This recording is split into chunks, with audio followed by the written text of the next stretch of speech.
Hi guys, welcome to a special episode at Dr. Wells' video. It's not often you see me here, but I have been invited to decipher or to present a condensed version of the upcoming IPO blockbuster on Bursa Malaysia, which involves 99 Speed Mart. So without further ado, let's just dive straight into it, okay?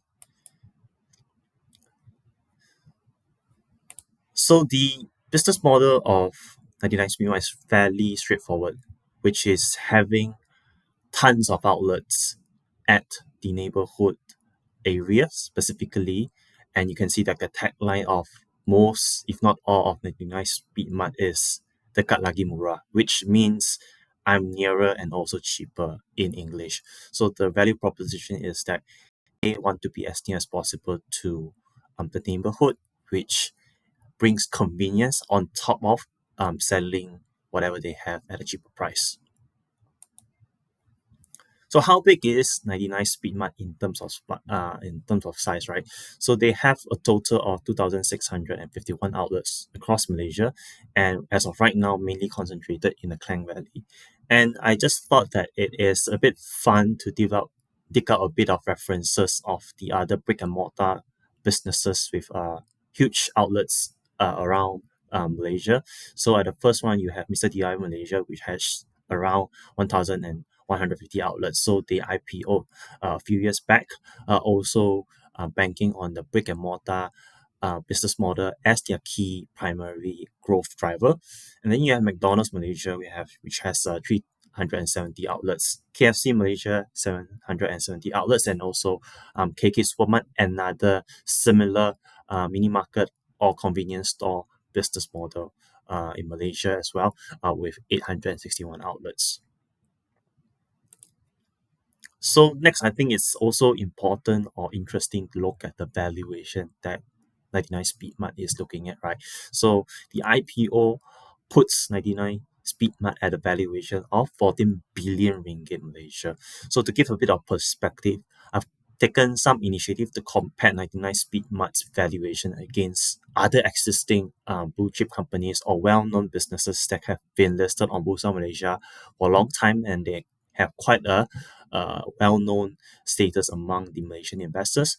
So comparing that against Fraser and Neave Berhad, in essence, FNN. So FNN is currently trading at 11 billion. So 99 Speed Mart is going to be bigger than FNN in terms of market cap, in terms of valuation, when it actually comes online to be tradable when it IPOs.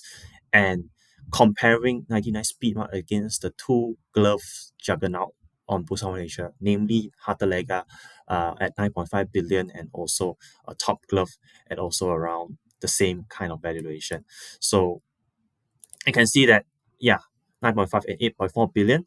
So in essence, 99 Speed Mart is going to be bigger than the biggest glove factories around the world. So take note of that. And then last but not least, I decided to find a company that trades at half the valuation in terms of market cap against 99 Speed Mart, to just give another kind of perspective, which means to say that if you look at here, Vitrox trading at 7.3 billion market cap, it means that you would need to have two Vitrox in terms of market cap to be equivalent to 99 Speed Mart, right? So take note of that in terms of sheer size and the relative comparison. Of course, next will be very straightforward, which is what the proceeds will be used for. So, as mentioned and highlighted in the IPO prospectus, most of percent will be used for expansion of network outlets, establishment of DCs, and purchase of delivery trucks, and upgrading existing outlets. So, in essence, you can see that a retailer's business model is actually very logistical. It is more of a logistic play rather than buy low, sell high, because they don't really sell that much higher if they are competing against other retailers out there. So you can see that later in terms of the margins, you can see how a razor thin retailer margins are. So it's purely a logistical play to help be as close as possible to their potential clients or customers.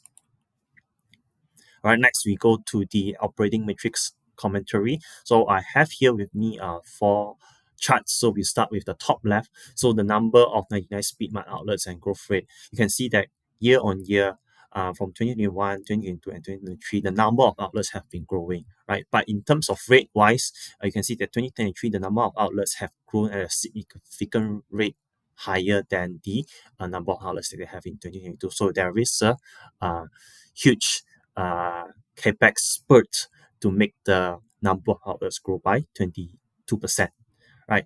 Coming down to the bottom left corner, you can see that in terms of the operating matrices, um, you can see that it doesn't grow in tandem that well compared to the outlets that they have, right?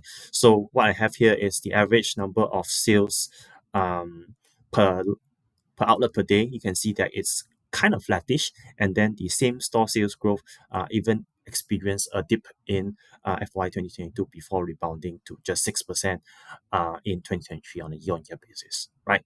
Then next we look into the average sales per outlet uh, per day, and also the average value of each transaction. So it's interesting to see that for every sales that each outlet has or captures, it's just in a range of 22 ringgit, right? You can see that it's even dipping down. So meaning to say that each customer, when they go and make a transaction, when they buy something from 99 Speed Mart, the total value of it on average across so many customers that they serve every day, it's just going to be 22 ringgit.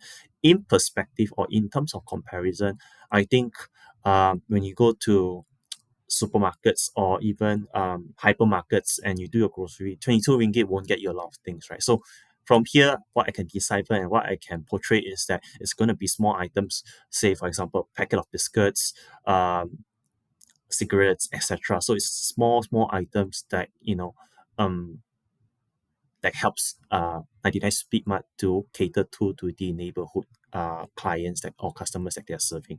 And last but not least will be the margin analysis. You can see that the top green line, which represents the gross margin, is just 10%, less than 10%, right? Which meaning to say that for every 1 ringgit of product 99 Speed Mart managed to sell, they are just going to earn 10 cents, right? Because 90% of it they have to pay to the manufacturer or the party that they are buying the goods from. And then after that, you minus off the marketing expenses, the general admin expenses, then you're going to be only left with around 5% as of FY 2023. And then after you net off the other miscellaneous costs, your profit after tax or your net margin only comes up to around 4%. So meaning to say that for every 1 ringgit of product or item that 99 Speedmart managed to sell, they only pocket 4% of it. Or shareholders only get to earn that 4%, which is 4 cents out of a item that sells for 1 ringgit. So take note of that as well.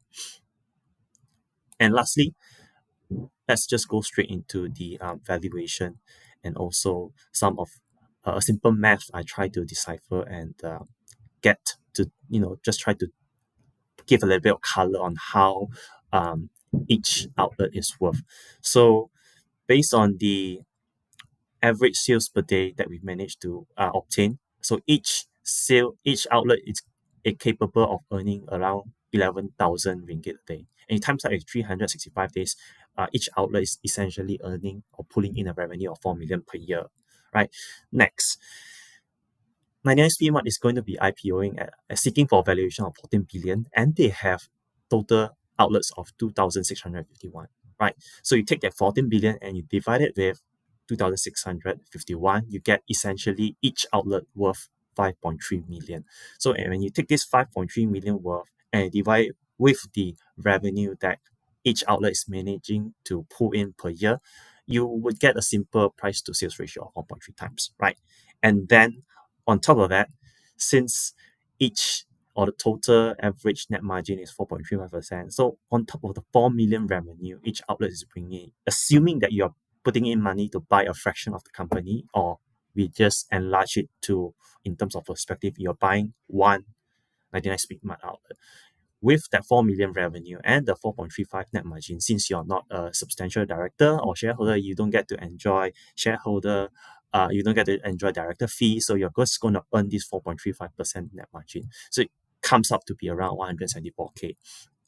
And from a mathematical perspective, assuming no growth for each outlet, which we can see is quite flat in terms of the average sales per outlet in the previous chart, which is just around 10 to 11K per outlet.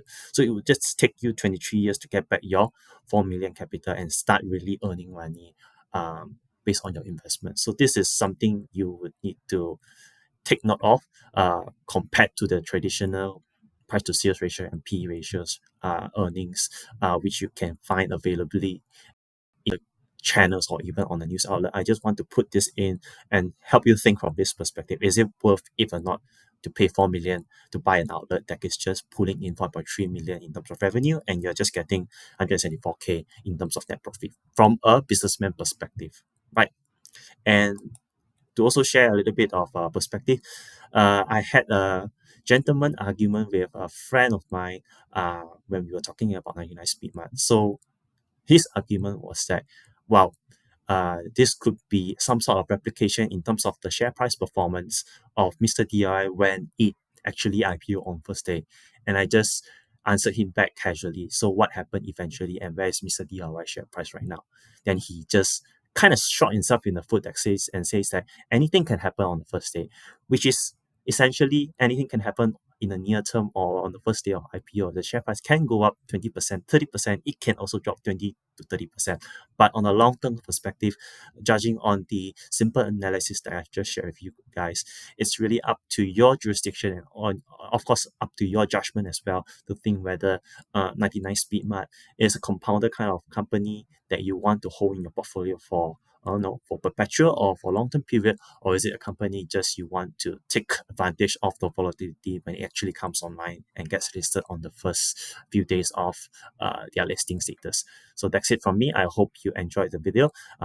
Do also check out the more condensed or the more detailed version of the analysis in writing format at the description below. I'll see you in the next video. Take care, and I hope you invest safely as well. Bye bye.